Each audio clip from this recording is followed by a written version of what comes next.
Hi, my name is Bill, and today I'm going to be showing you how to replace the main gas valve coil in your dryer. The reason why you might have to do this is because you're not getting any heat at all in your dryer, or because your clothes are taking longer than usual to dry. For this repair, we'll be using a Phillips head screwdriver and a flathead screwdriver. Warning: before doing any repairs, please disconnect your power source. So this is the appliance that we'll be using in this demonstration. It's a GE. Keep in mind yours at home might look a little bit different than what we've got here, but the same techniques should still apply. Just make sure you turn your gas off. So we're going to start by turning our dryer around. So what we'll need to do is remove these screws up here in order to get the control panel off.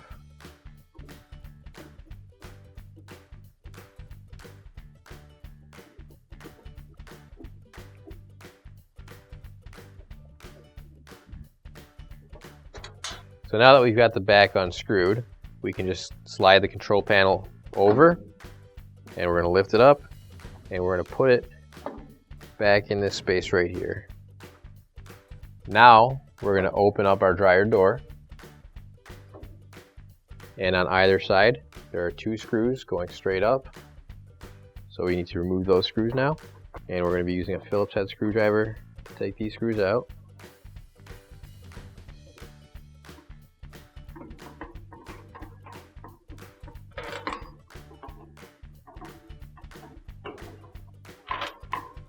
Now that we've got those screws out, we can take the top off. All we have to do is just lift up and pull back slightly on the top. And we'll set that off to the side. So now that I've got these screws out, I want to close up our front dryer door. Now I've got two more screws that screw into the front panel, and I'm just going to have to remove those as well. And when you remove them, just make sure that when you get close to having them come out, you catch them because you don't want them to fall down into the dryer there.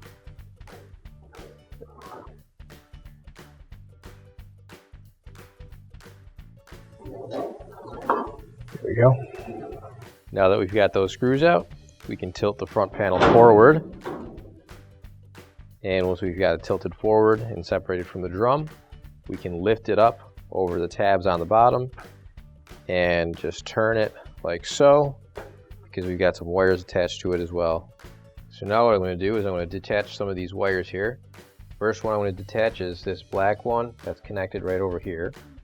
And to do that, I'm just going to use a flathead screwdriver, and I'm going to pry up. There we go. Now I've got this plastic guard that's in my way a little bit. What I'm going to do is just pull it slightly out like that so it's removed from the frame, and now I can move it out of my way. Again, just don't move it too far. You don't want to break it.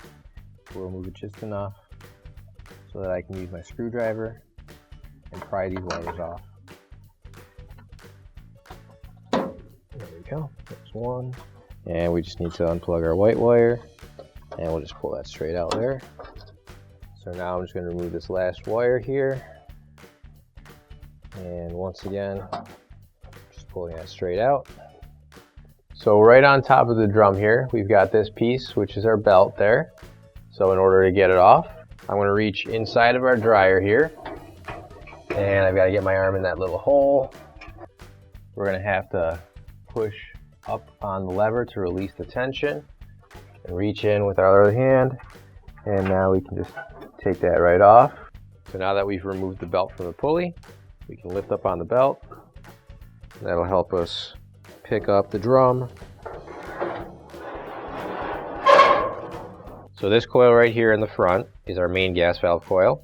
In order to get it off, first I'm going to unplug the wire that goes to it. And those wires just pull straight out. And then we can undo the screws that are holding this bracket down.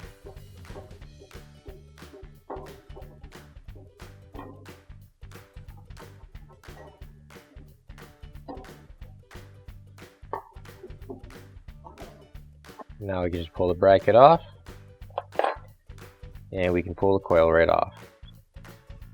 Now you can grab your new OEM replacement main gas valve coil And if you don't have one already, you can find it on our online store. So you got this peg right here, and there's a nice hole right in the middle of the coil. So that's how it goes on, just like so. And you're going to make sure that the plug faces the wires over here. There are a couple little nubs on the top of the coils, and those will line up with the holes that are on top of the bracket. So if it doesn't match up, just twist the coil a little bit, get it to line up, and then screw the bracket back into place.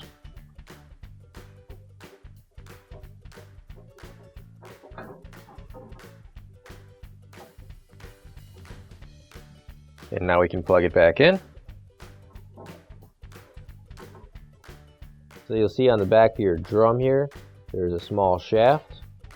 And when you put the drum back in, you're going to want to make sure that shaft goes into that hole right there. There we go. So it's a little bit hard to line it up when you can't really see it back there, but you can do the best you can. It might take a couple of tries to get it exactly in place.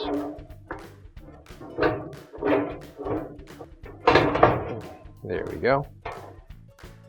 After a couple of tries, you should be able to get it in there, and you'll see that the rim of the drum is inside the frame of the dryer there. Now to put the drum back on, we're going to take the belt, we're going to go on the other side of the wheel here, just like this, and we're going to lift it up, keeping this all together, and then loop the belt around the shaft here, and make sure everything's on straight. There we go. And then everything should be able to spin freely now, just like that. We're going to reattach that to the middle. This is a white wire that goes up along the edge of the door and goes to the light. So that's plugged in now. And now with this last one, reattach it right there. There we go. Now I'm going to put this plastic piece back into place. So right into that slot right there. And we'll plug our last wire in. And you're just going to make sure that these slight bumps there line up with the holes on the side. That fits in nicely. And now we'll put the front panel back on. So now we're going to line up our front panel with the tabs on the bottom. And we're going to set those into those tabs and stand the door up. And as we do that, we're also going to line up with the drum, and the inside of that plastic piece on the washer is going in the drum. And we've also got these metal tabs on the side that are going into the slots on the frame. So once those are all lined up and the panel's flush, we can screw it back on. So now we're going to get our screw started in this hole here, and then after we get it started, screw it down nice and tight.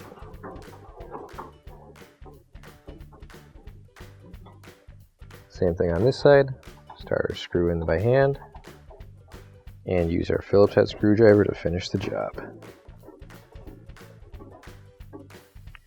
we go. Now I'm going to put the top back on, and you'll see there are two tabs sticking out from the top. And there are going to be two slots that correspond with them. So I'm going to line all those up.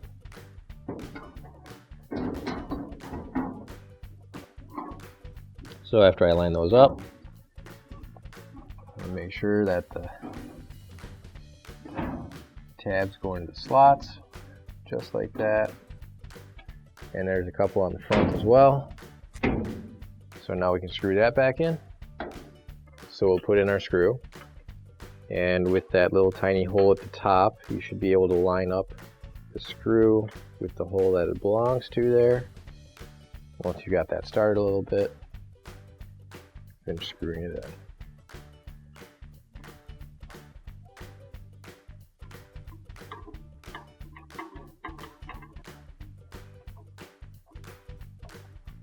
There we go.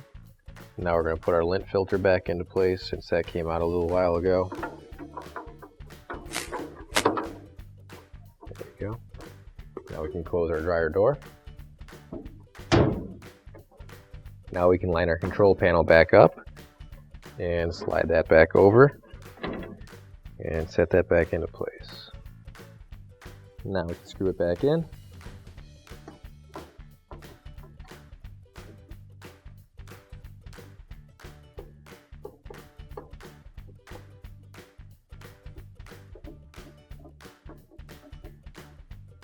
Now we can turn our dryer back around, and then once we do that, we'll plug everything back in and your repair is complete. Now we can turn our gas back on. Finally, don't forget to plug in your appliance. If you need to replace any parts for your appliances, you can find an OEM replacement part on our website, PCApplianceRepair.com. Thanks for watching, and please don't forget to like, comment, and share our video. Also, don't forget to subscribe to our channel. Your support helps us make more videos just like these for you to watch for free.